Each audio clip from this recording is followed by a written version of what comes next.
I'm on a date and I've brought him to the gig so he can hear my routine. A shameless declaration that he needs to accept me for who I am. No subtlety or subtext with Abby. What you see is what you get. I just hope Sam, my date, was taking notes. I see him lurking towards the back of the room looking hella cute. A stocky Damson Idris, his ebony complexion glowing like a polished gem, gorgeous eyes set to a permanent smoulder. I've never dated a smoulderer. Well, I nearly did once, but turns out he had a squint and just needed glasses. I grab my stuff and head over to him. Man, his hotness should be illegal. All right, I say, trying to match his smoulder with a smize. Hey, he says, eyes swiveling to me before being drawn back to the next act on stage. She's funny and thin. I glare at Sam, wondering what's captivating him more, her material or her thigh gap. For my own sanity, I stopped trying to compete with size 10s years ago, but the idea he finds someone else funnier, man, that pricks at all my insecurities. I work hard to force them down and instead wait patiently for him to bring his attention back to me and, our date. Shall we sit? I say, Tood pushing through, not that he notices. Sure, he replies, finally coming back to Planet Abbey. We squeeze onto the end of the comedian's bench, him taking a long, slow drink from his beer, me just waiting. I've been off stage a whole 8 minutes. Isn't this where he tells me, well done, interesting ideas, nice lighting, something, anything? Us comics may look all conquering on stage, but in real life, we're fragile AF. Finally, I cave. So, what did you think? Oh, I'm no comedy expert, he says, shrugging. Okay, let me help you out. You know how sometimes comedy has like a message? He looks at me. Oh, that. Yeah, it was a bit... Come on, man, spit it out. Much, he says with a half frown, before his gaze flits back to the stage. Ugh, this is the story of my friggin' life.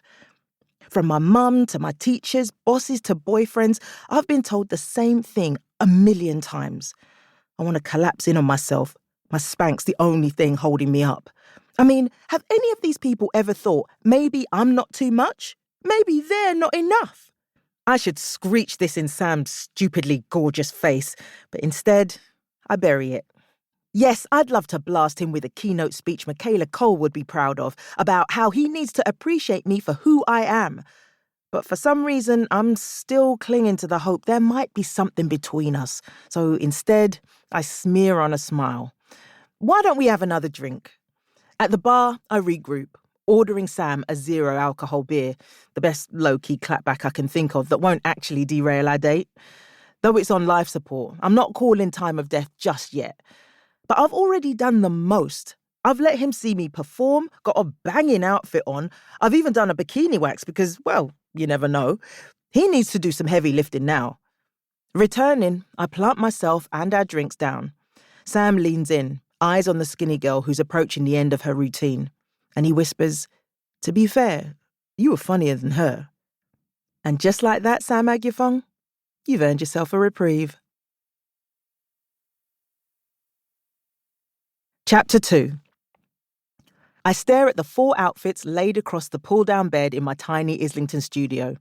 Renting in these ends was a feeble attempt to prove to my mum I'm a success, but in reality, this place is so small I'm scared to put the front door key in too vigorously in case I smash the kitchen window. In the background, as always, my laptop browser is on the Comedy Buzz channel, where reruns of Showtime at the Athena play on a loop. Every second or third act pulls my attention as I watch in awe, jealousy, but mainly bewilderment, wondering how my comedy will get me there when I'm still struggling to get my first paid gig. However, before the pity party club classics start in my head, I go back to the task at hand, picking my get-up for tonight's date with Sam. Truth be told, as it's a Monday, I should be gigging, maybe testing out a new joke I wrote about how my thigh gap has slipped down to my knees. I came up with that after watching Skinny Girl, so silver linings and that. But on my deathbed, will I regret trying out a banger or banging a hottie and finding love? After multiple changes due to makeup smudges and a pop button, I make a dash, fast walk, for the bus. And an hour later, I'm standing...